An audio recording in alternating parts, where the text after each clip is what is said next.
mother of 4 and grandmother to 2 now. How stunning. How's that? Grandmother isn't a granddad. The House and Committee has resumed. Members of the Committee on the Appropriation Financial Review 2010-11 bill is resumed. And before the dinner break, the committee was considering the report of the Local Government Environment Committee on the financial review of the Department of Conservation. At that time, Eugenie Sage had the call and has just under 4.5 minutes remaining. Thank you, Mr. Chair. Eugenie Sage. I record my and the Green Party's appreciation of the commitment, energy and skill of Department of Conservation staff around the country over the last 25 years who have worked and are working with the community and with the public to protect and preserve our natural areas and historic places. But when we should be celebrating the Department's achievements, including the establishment of 4 new national parks, we are seeing instead retrenchment and restructuring in the face of the government's funding cuts, a failure by the department to focus on the breadth of its statutory purpose and the welcome mat being put out for destructive commercial enterprises such as Bathurst Resources' major proposed coal mine at Denniston and large-scale tourism developments such as the MAD monorail proposal in the Southwest World Heritage Area. So the government is miserly when it comes to conservation. It slashed conservation funding by $54 million over 4 years, with more cuts to come. And the organisational review, which the department initiated during the 2010-11 financial year in response to these funding cuts, has resulted in at least 96 full-time equivalent jobs going, with more likely in the current phase of restructuring. Such organisational reviews create morale-sapping uncertainty, they create churn and destabilisation amongst the department's major asset, its staff.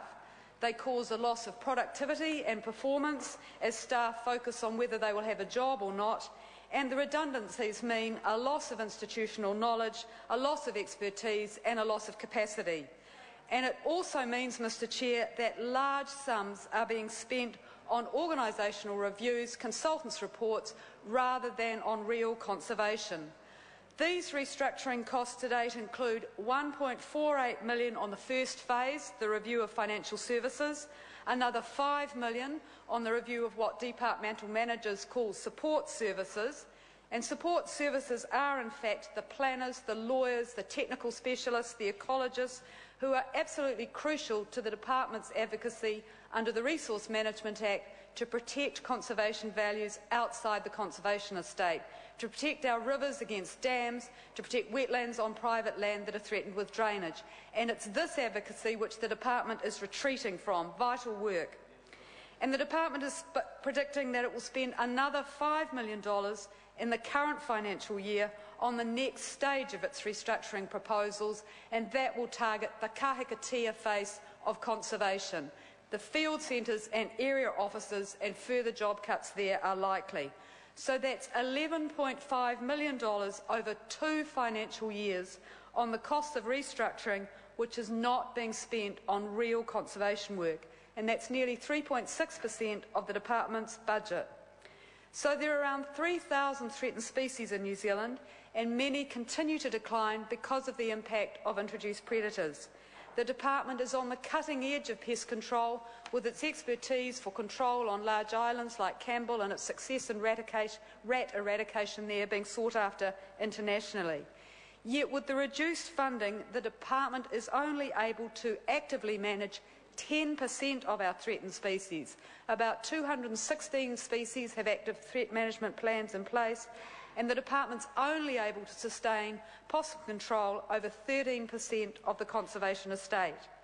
And information which DOC provided to the Select Committee showed that the amount spent on possum control in the 2010-11 year had declined by $1 million compared to 2009-10, and the area under control had declined by 38,000 hectares. Now, Mr. Chair, that's serious because of the impact that possums have both on the health of the forests and on species, a lot of our bird species, by their predation on eggs. So while the planners, the lawyers, the botanists, the ecologists are being cut through restructuring, instead we have the establishment of a new commercial business unit. And what's its focus to be? Mr Speaker, on delivering and extracting value from business and visitors. Thank you. Nikki Wagner. Thank you, Mr Speaker. The National Government has taken a moderate and